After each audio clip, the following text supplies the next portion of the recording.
What's up, world?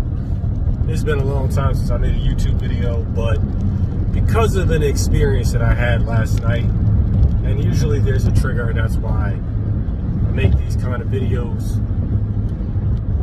I decided to jump on here and talk about an all too common topic these days, at least in the black community, which is black women and the lack and therefore need for personal and professional accountability.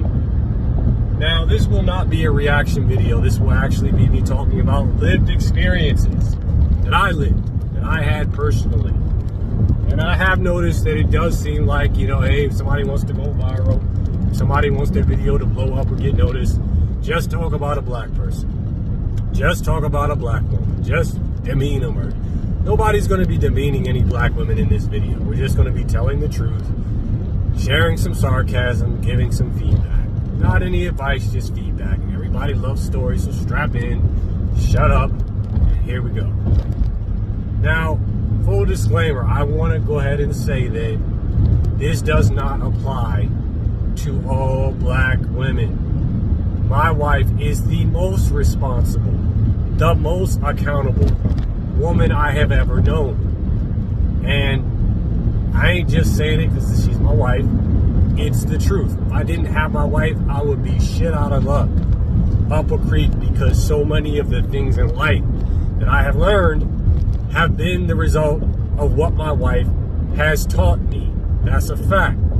So I share this to say it ain't all black woman. I love my wife. I'm grateful for my wife and that she continues to love me and put up with me. It was a lot of great moments, but yeah, I'm definitely not perfect and I got plenty of room to grow. So, that being said, let's talk about the three stories. And because I tend to be forgetful and my mind moves too quickly for my own good at times, let me go ahead and throw out the three examples, right, of what we're talking about today. So in case I forget, I can run it back and remember. The first story I'm going to share is from years ago. A landlord I had, or should we say landlady? No difference, right? She was a divorced woman, and she became in possession of an apartment complex after her divorce. I don't know why she got divorced, but she got divorced. And the irony of that situation is that we actually had a good relationship. When I say we, I don't just mean the landlady and I mean my wife and the landlady and I and our two sons who lived with us at the time. We all had a good relationship. It was so nice, in fact, that the landlady at one point, I went over, and I forget exactly what it was, but we were just talking casually, as just not even business people, just two people. And I don't even remember, just talking about life. She had offered me some sandwiches or cakes or something to eat. And her office and her apartment was right on site. She had her own home, which was in another city, but she typically spent a lot of time there at the apartment. But things really began to fall out when, I got black mold and we got black mold in our living room closet. And I got deathly sick from it. I mean, deathly sick. I got really sick, and I ended up having to go. I didn't go to the hospital, but I remember that it was so bad that I had mucus coming nonstop from my nose and from my eyes. It was so much mucus that my eyes at one point were almost sealed shut. And I spent a couple of weeks, was it weeks or days? I don't remember which one. I spent a long period of time, at least a couple of days, recovering on our living room sofa. I mean, just sleeping for hours at a time, which was completely unlike me. Sleeping during the day, just so sick, nonstop coughing. This was the result of me being exposed to black mold. And the obvious reason for the black mold was, it wasn't just, you have all this stuff in your living room closet. You need to take it out of there. And you need to vent the closet by leaving the door open sometimes. Let me interrupt that story real quick and ask you a question, right? What is the purpose of having a door to a room like a closet if you're going to leave the door open? There is no purpose. There's no reason to have a door to a room if you need to leave the door open. Furthermore, that is not how you properly remediate, meaning address for you people who don't understand words like that. That's not the way to remediate a mold issue, which is the result of a water leak, a long-term water leak. And mold is typically the result of two things minimum: moisture and humidity. See, I'm a licensed insurance adjuster. I've been doing this 10 years. So you tend to learn these things over the course of, your experience in the industry. And that's one of the bare minimum first things that you learn, right? The reason for that is we write an estimate as insurance adjusters based on, the estimating guidelines. And I have yet to see more than 3 claims in 5 years that provided mold coverage. I'm telling you, in the thousands of claims that I've handled, maybe tens of thousands of claims I've handled in the 10 years I've been doing this, I've maybe written 1 or 2 mold estimates, because typically when there's mold in a property, it does not apply. There's no coverage. And even though I don't determine coverage, right, I just write the repair estimate and I do the scene investigation and turn in my facts. Typically there's no coverage and I have to submit a $0 estimate because I have the same license and training as the desk adjuster inside the insurance company, who is a W-2 employee and makes the coverage determination. Same license, same training. So we know the same things, and we know that insurance typically covers sudden and accidental damages. So that mold, that black mold that was in the closet, wasn't the result of tenant neglect. It was the result of long-term moisture leak, and most likely it came from the second floor plumbing leak, because we were on the first floor, right? But hey, way back when, I didn't know about insurance adjusting, and I wish I had, because if I had, my life would be drastically different than it is now. My wife and I would have been married before now. I would have already been a member of Red Panda Club, which I covet like a mug. I can't wait to become a member of. 3-year membership used to be $5K, now it's $10K. But I digress, right? So check it out, right? I got deathly sick from mold exposure, black mold exposure. And it took some time, a couple weeks, but I got better. Thank God, right? And I remember going to the landlady about it, and that is when our relationship drastically changed. It didn't help that, not that long, maybe a couple months afterwards, after I went to hold this black landlady, what's the key word of this video? Accountability, which is part of the word accountable, right? And I went to go hold her accountable. I didn't yell. I didn't say, "Oh, you're a bad person because you didn't take care of this leak, and that's your landlord duty." I didn't go into all that. I just say I got sick, and she said, "Oh, you need to leave your door open, and you need to move your stuff out of the closet." It's like, what's the point of a closet if I can't store stuff in it? We got 2 kids. Yeah, we're going to need to store our stuff in the closet because there's no additional storage space on this property. So that's what we're renting the apartment for. But anyways, our relationship changed. She was not happy that, I said, "Hey, these are the things I'm going to need you to do." And, not that long after, I got a pretty good paying job for myself at the time. It was paying like $40K a year. To me, that was good because I never had anything paying that good. It was maybe $42,000, $45,000 a year, something like that. And not that long afterward, I lost the job. A couple weeks after I started, right? And I wasn't able to pay rent for a little while. But I found out she didn't have a valid renter's license, so she wasn't legally allowed to collect rent. And therefore, began the saga of about 5 months. Got the Fair Housing Commission involved, and I won 3.5 out of 5 months of rent with the Fair Housing Commission because I knew the law, and she didn't have a valid renter's license, so she wasn't legally allowed to collect rent. But of course, because I had proven her wrong, she was mad. She wanted to terminate the lease, and we had already lived up our 1-year lease, so it went month to month. And of course, we ended up moving out of there. And that was a whole situation in and of itself. But man, let me tell you how, part of how the story culminated. I won't give you all the details because I want to make this video too long, and I want to move on to the other 2 stories, which are just as crazy, right? Check it out. So, I remember with the black landlady, right? Older woman, too old to be acting like this, too old to be acting that shit crazy, but she was, because God forbid somebody hold her accountable, hold her feet to the fire, and say, "Hey, this is your legal responsibility. This is what you ought to be doing." Hell no. Ain't no way she about to take telling from a black man at that. Oh, hell no. Who did this jigger think he is coming along and trying to give me instructions. I'm not listening to this dude. Get out of here. He's just a tenant. I don't owe him nothing. He owes me something. Pay up the rent, which is actually the theme of the next story. But back to the first story. So I remember when like I said, I went to the Fair Housing Commission, and I remember, the landlady, she had some of her relatives come. It was a couple of women and one big old burly husky black dude. And I remember somehow we ended up getting on the elevator together. I don't remember if this was when I had won the 3.5 months out of rent. I think this was one of the 2 meetings before I won the 3.5 months out of rent. We only had like 2 meetings with the Fair Housing Commission judges. And I was on fire. I knew the law. I quoted the statute down to the number, like 103.5.6 or something like that. And the judges were just looking at me and all like, yo, this dude actually knows the statute. Nobody ever comes in here knowing this stuff. Well, look, I like to know what the hell I'm talking about when I open my mouth. It's one of my strengths, but I also have weaknesses. Moving on, right? So, of course, because I knew the law and I could prove my case, I won my case in law. I won the battle, but ended up losing the war because I ended up having to leave the apartment where we lived, right? Someplace where we were living. Landlord was like, oh, hell no. He proving me wrong, and he ain't paying rent, and he's legally allowed to finagle me out of rent. I gotta get this jigger out of here.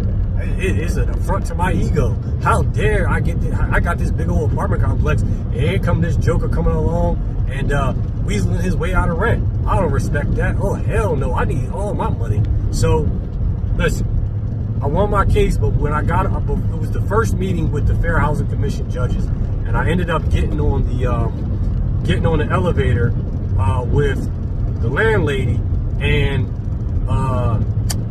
her big old husky relative and the 2 females. And I remember I just knew, like, getting on this elevator, knowing black people and how emotional black people can get. They don't get their way and they got to be held accountable. When they get called out and they feel embarrassed and they got to look themselves in the mirror, they don't turn to stone like Medusa did jiggers, right? No, they just lash out because how dare somebody make them feel bad about themselves? Oh, hell no, they Mr. and Mrs. Perfect, and ain't nobody about to tell them what. That's how a lot of black people carry themselves. Press the like button if you know what I'm talking about, right? So, I get on the elevator with all of them, and I just can feel it. Like, they just itching to say something. They just itching to give me some shit, to try to intimidate me. I'm not a big guy. I've never been a big guy. And back then, I was even skinnier than I am now, right? It was a long time I struggled to get out of the 130s, you know what I'm saying? And into the 140s. So I was a small dude for a long time in my life, right? Not physically intimidating, and I'm still not, right? But check it out. So, we get on the elevator, and I'm knowing that this is about, like, could happen. So I'm thinking to myself, like, what could I do, to avoid controversy, but also to let them know I'm not to be fucked with.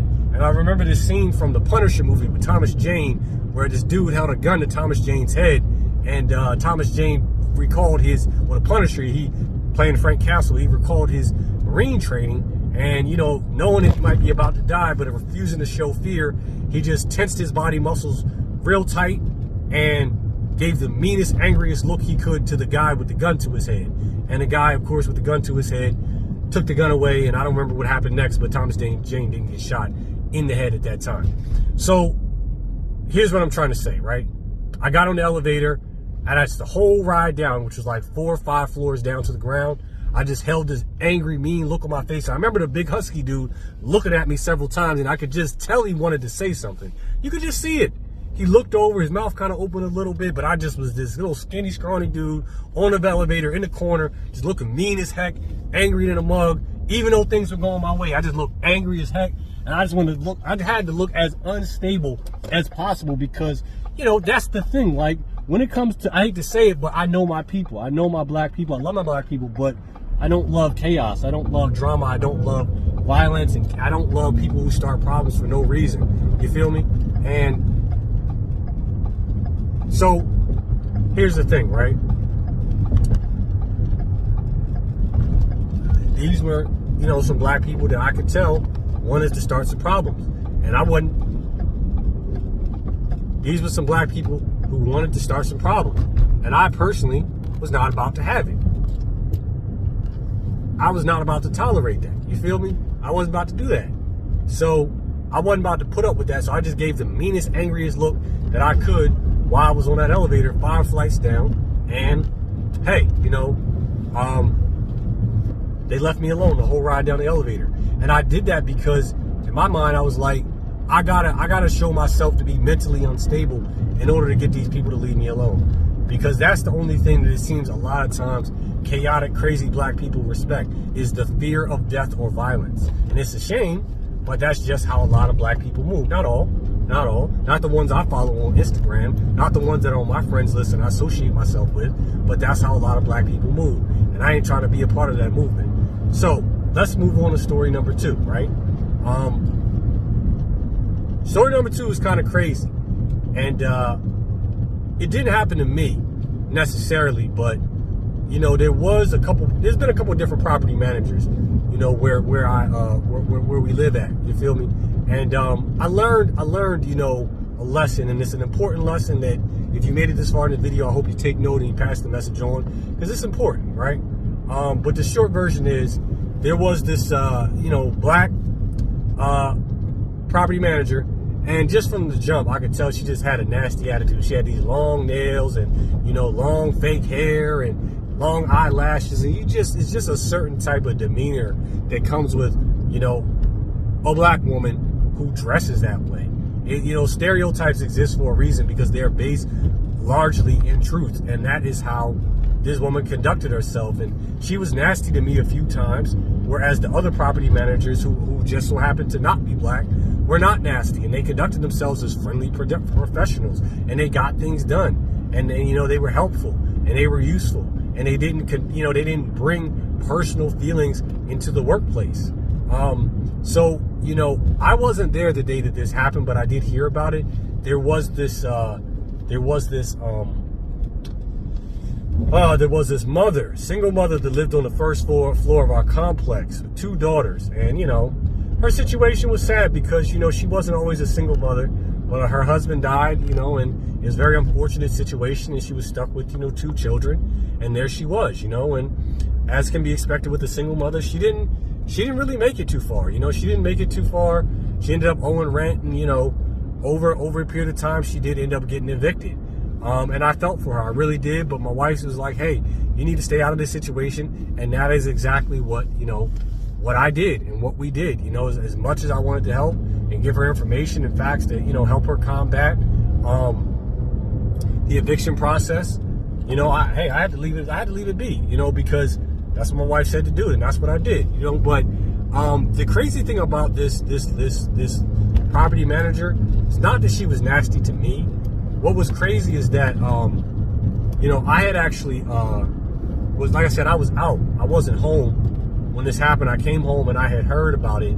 Apparently, and remember the single mother was on the first floor. She was married. Remember, I told you that, right? So she still had her wedding ring. I want you to remember that detail. And apparently, and this story was not just told by the single mother, it was told by a couple of other neighbors on the first floor who had like seen what happened. And their response to what happened was very similar to what mine was, right? And that is the lesson of this particular sub-story within the larger video, right? So, apparently, you know, like I said, the single mother was behind on rent, and this property manager, this black female property manager, took it upon herself for whatever reason to go to this single mother's apartment. And when there was a maintenance guy in there doing work in her apartment, the property manager came and tried to barge her way, uninvited, without notice, into the single mother's apartment, and the single mother stopped her. She closed the door in the female property manager's face, and the property manager was like, "Oh, you know, let me in." You know, and so the female single mother was like, well, what's the problem? You know, and the female property manager like barged her way in, reportedly shoved a pen in the single mother's face and was like, "You need to pay your rent." Just shoving a pen in her face, just being extra ghetto, extra rude, just super nasty, and just abusing her power. And no matter what the situation, there was absolutely no excuse for that. Legally, you have to give advance notice before you enter a tenant's apartment, at least in the city I live in. And then on top of that, you know, you also need to conduct yourself with professionalism. And you know, the single mother, the female property manager, she like barged her way in, and I remember the single mother apparently was like, hey, you need to get out. And that's when the, property manager was shoving the pen in her face and was like, I'm not leaving. You need to pay your rent. Why? We keep leaving notices on your door. You're not paying your rent. What's wrong with you? And the single mother was like, if you don't get out, I'm going to push you out. So the single mother started pushing the property manager out. And apparently the property manager could not fight. And that's why she ended up getting lumped up. She got a nasty lump on her eye from, the ring that the ring that a single mother, she threw a punch with, lumped the lady up on the property manager on her eye. And honestly, I was glad about it. Nobody's necessarily advocating violence towards women on this channel. So get out of your feelings, sensitive Susie. Nobody wants to hear that shit. But here's the thing, man. If you don't start no shit, there won't be no shit a lot of times. And the property manager came through starting shit, and she got her ass handed to her. Now, unfortunately, that female single mother ended up getting evicted eventually. But the some of the tenants on the first floor, my wife and I, we do rap with every now and then. One of them, she ended up getting a camera installed outside of her apartment complex, 2 of them actually. And I got one installed outside my apartment, not her apartment complex, outside her apartment. And I got one installed outside my apartment door and inside my apartment, because the lesson that I learned from that situation was you can't trust these O's. You can't trust them. You got to watch them at all times, like Batman in the OMAC Project. You can't trust them. And absolutely no tenant should be renting an apartment without having a camera at their door or bare minimum inside their apartment. You got to watch people at all times.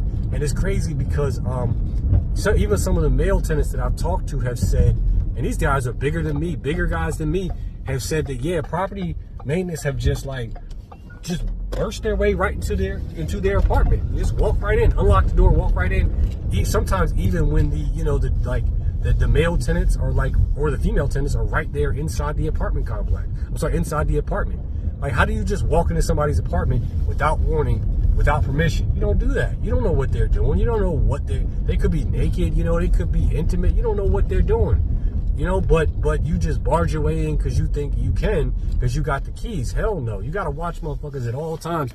That's something that I have learned from the Batman and OMAC Project, but also the situation with this female landlord. Because I was like, oh, hell no, you ain't doing that stuff to me. Now I'm going to watch you hoes all the time. I can't trust that even though it's been peaceful, it's going to continue to be peaceful.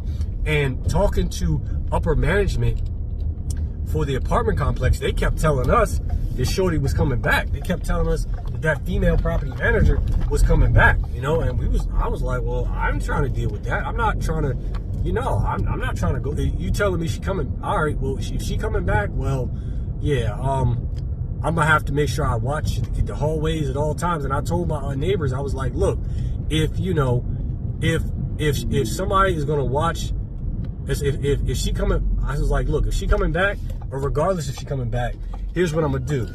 I pay for recordings to retain the recordings that my camera makes, every single day, right? I'm gonna have a record of them things, so I can always go back and run it back if I need to for any legal reasons, right? If I need to sue somebody or somebody doing something, take my shoes in the hallway or something, I could always pull it up. Or property management try to barge into y'all's apartments, come see me, and I will give you the recordings because we're neighbors. It ain't gonna cost you nothing. I'll take care of you. And that's how you build rapport with people. You take good care of them. You know what I'm saying? And my neighbors was like, all right, cool. No problem.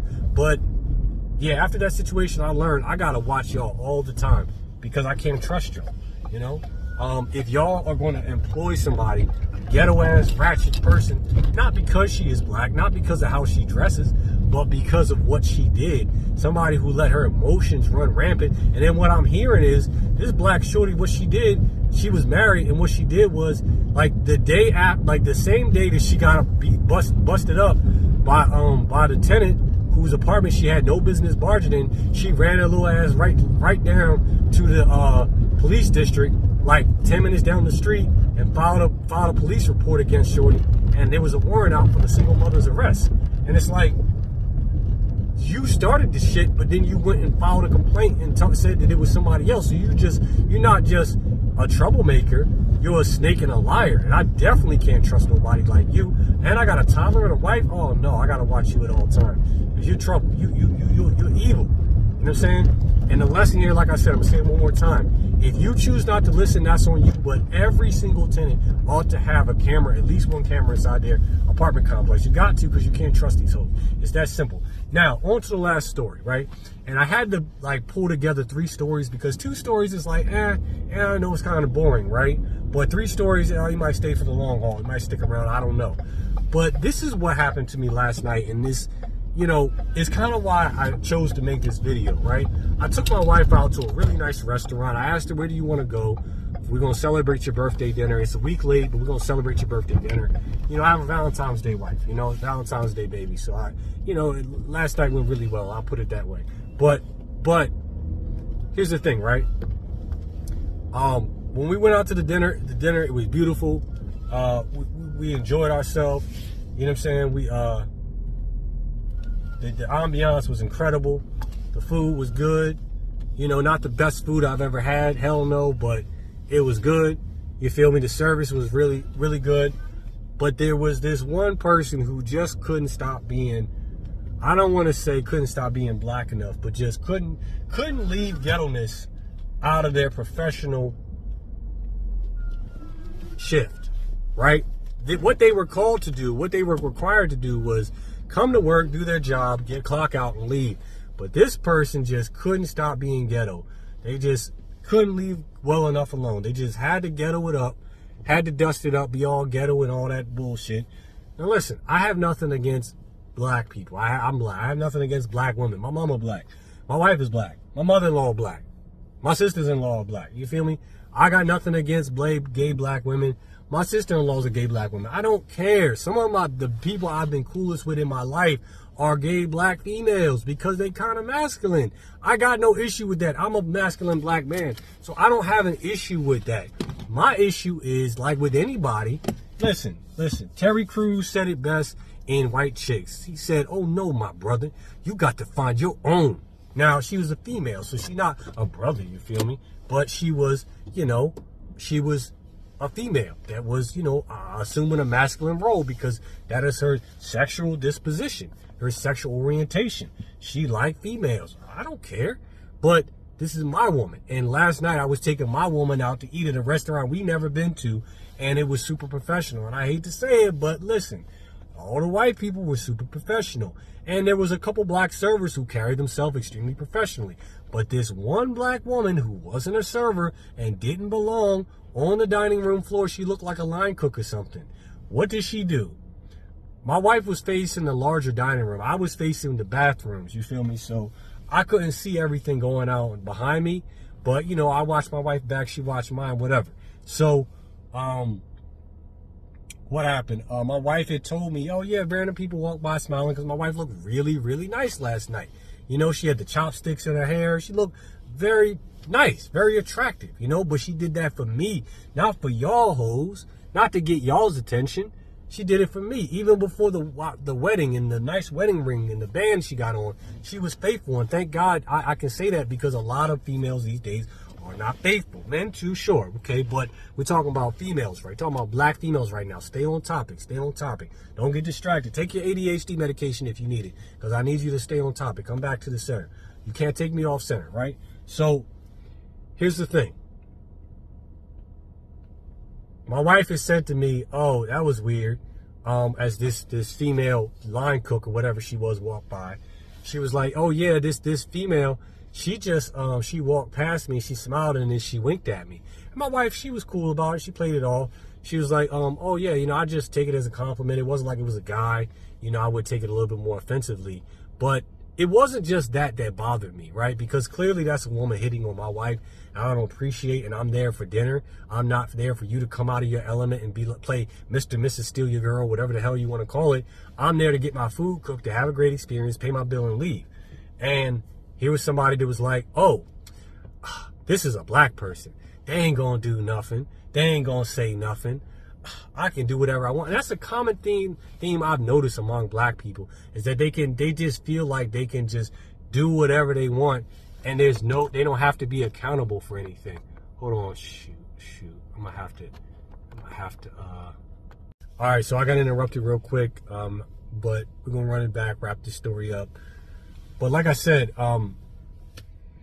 Oh man, I didn't come there to play games like Mr. and Mrs. Steal Your Girl. And listen, I have noticed nobody is stupid here. I'm a grown ass man in my 40s. Listen, we know as black people that black people carry themselves typically to a different standard when they think they can get away with something. This is why black-owned restaurants, particularly in Atlanta, are known to not have the best service, because unfortunately, black people don't always carry themselves the way that they should when it comes to performance. Now, that's not all black businesses. That's not all black employees. Look, I've been an independent contractor for 10 years, and I have never had nobody call nobody nowhere, not file a complaint with the Department of Insurance, not call the companies I work for, not call the insurance companies that they pay insurance to, and say, yo, this dude right here, he was making me uncomfortable. He was looking at me funny style. He was, he was dropping compliments and talking about this and that. No, it's not just because I've been married for almost 7 years and been in a relationship almost 15 years. It's not about that. It's about the fact that I carry myself as a professionalism. It don't matter if I find somebody attractive. You'll never know, and neither will they, because I'm a professional and I'm married. So nobody will ever know. And here's the other thing. Check this out, G. In case you didn't know this, I'm going to give you some game real quick. Nobody cares. No one cares. I know you're shocked and you can't believe it. You're having some heart fibrillations and shit right now, but I'm just being honest with you. Nobody cares what you fucking think. I'm not there. When I went to work today. I went to 2 different claims. I met with 2 different women that were there, Nobody gives a shit what I think or feel outside of the claim. I'm there to get the work done, get them paid as best as possible, and get the hell on. And so when I go into a professional setting and I go to work, I'm not to work. When I go out to eat, I'm not there for some shorty or anybody to be like, oh, your woman is fine. Well, yeah, she's fine. Why do you think I chose her? You know what I'm saying? Why do you think I put a ring on her finger? Why do you think I'm sitting here? Why do you think I'm being a man in her life? Because she's fine and she's a good, great, amazing woman. But that's not your job. You'll know, my G, you got to go find your own. And I noticed that a lot of times black people check to see what they can get away with, and they'll test other black people just because they think that there won't be consequences. And that's where the expression FO came out, because sometimes you're going to try the wrong person and you're going to find out that there's consequences for the shit you did. Maybe you thought you got away with something, but surprise, surprise, motherfucker. Some fries, motherfucker. You didn't get away with shit at all. You about to get punished. You about to get thwomped because you should have carried yourself with decorum and professionalism, but you chose to get out of line. You forgot that the economy was shit, and you thought to yourself, I can get away with this. I can play Mr. and Mrs. Steal Your Girl because I'm a butch, and he don't look like he gonna do nothing. I didn't do nothing wrong. I was just some good old girl and shit. Well, you're gonna find out that you shouldn't have been, and that's exactly what happened tonight, right? So the thing that really upset me wasn't just that this female server came out, and line cook came out, was walking the dining room. I don't know why. It's none of my business. Turns out she probably wasn't even supposed to be out there. I'll tell you that story in a second. But walking by, gonna wink at my wife. Yeah, my wife gonna draw attention because she was the best dressed woman in the restaurant. My wife is very unique. When she chooses to, she can look very eccentric and sexy and attractive, and that's what attracted me to her and keeps attracting me to her. So I mean, it's my place to compliment my woman. It's your place to do what you got to do so you can keep getting them checks. You know what I'm saying? Keep getting them H's, them hundreds or thousands, whatever you make it.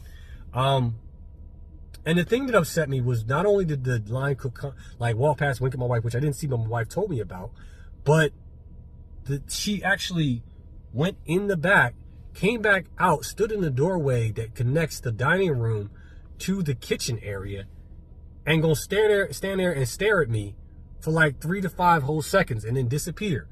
And to me, that's challenging me. That's saying yeah, I want you. I was out here winking at your woman, and I want you to know it was me. I want him to know it was me. I can, and listen, I know you can't, but I know you can't take my woman, but that's not the point. The point is you disrespected me with your behavior. And so I didn't want to ruin it last night for my wife. But listen, I spent some time last night thinking about it, and I was upset. I was angry, and I called the establishment tonight, and I talked to the manager. And wouldn't you believe, the manager he was on my side. He understood. He was like, can you describe this person to me? Yeah, I think I know who you were talking about, who was working last night. And guess what? Lo and behold, he says, she wasn't even supposed to be out there. The kitchen is downstairs and you guys were dining on the second floor. So I don't even know why she was walking the floor. That's not her job. But I will bring it up to my manager and I will talk with this person about it and we will decide what level of discipline she needs. But let me take your number so I can contact you back and keep you in the loop. And listen, that is how you perform customer service. You understand me? Like, we were going to go back to the restaurant anyways, but the thing that bothers me the most is that when some black women get held to a task of accountability, which is, hey, don't barge into my apartment. Oh, I'm going to do what I want because, you know, you on one leg, you down bad, and you need to pay your rent, and it's my job to keep you in line. And then, you know, you just think that you could do whatever you could do, and then you get busted up one time, and then you go run into the police like, oh, she hit me, officer. I'm a hurt person.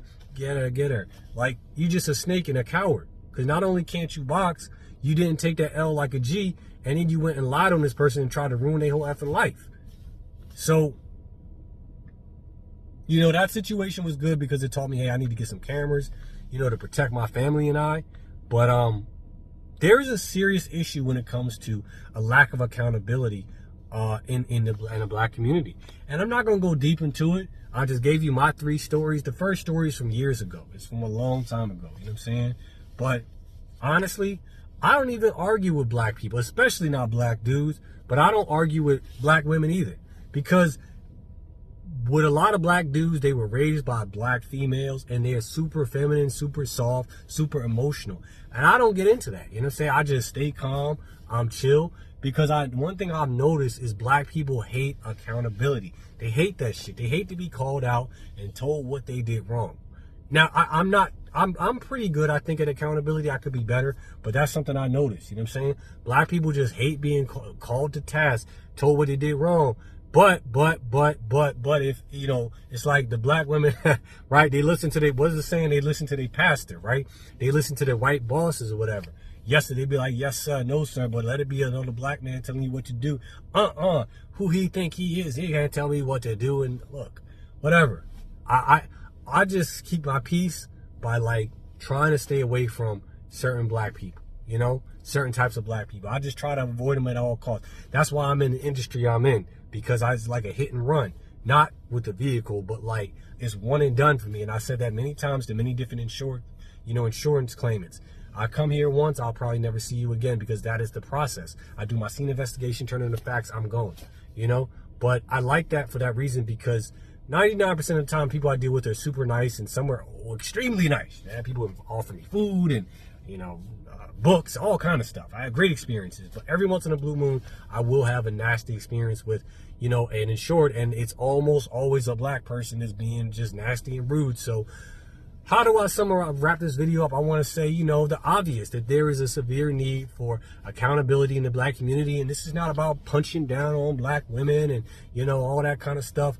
I'm not perfect. I got work to do on myself, and I will up through the day I die. But at the same time, there is a serious issue with a lack of accountability in the black community. And I try to avoid, you know,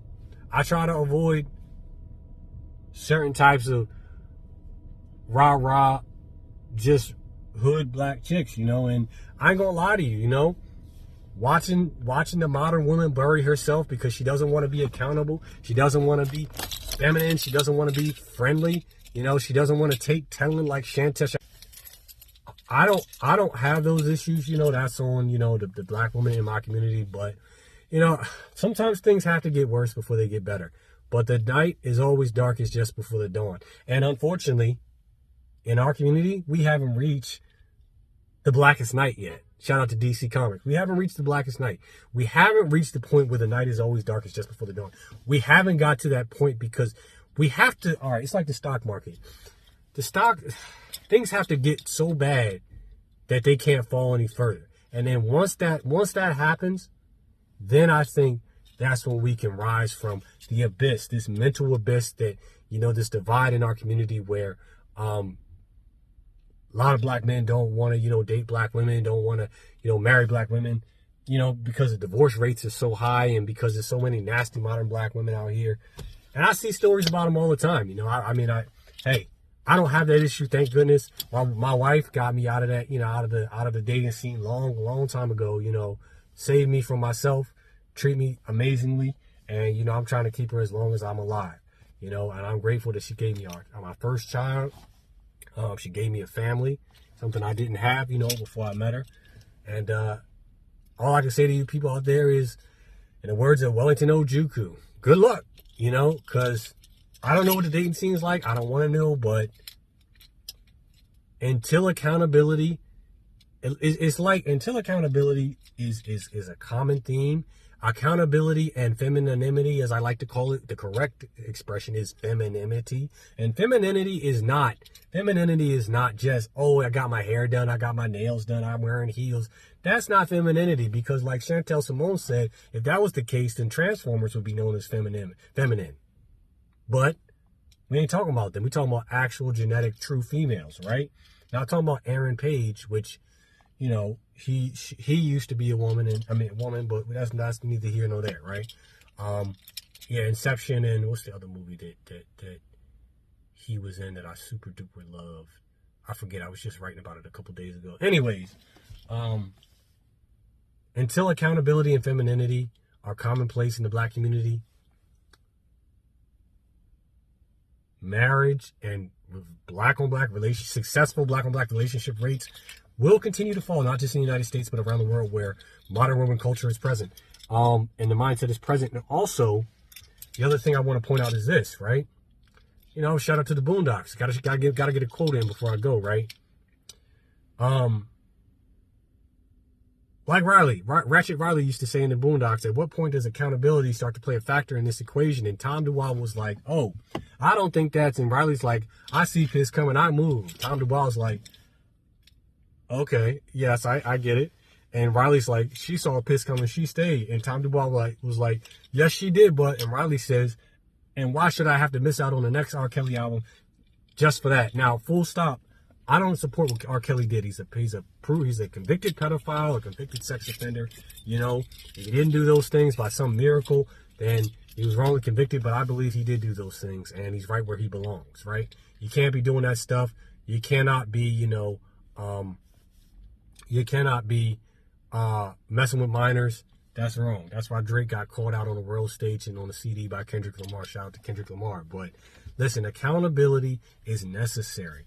People got to take accountability for their actions. Now, I got to bounce. I got a toddler at home. My wife's been taking care of him. I got to run. But that's my video for today. Thanks for stopping by, and there will be many more. Thanks for your patience. Deuces.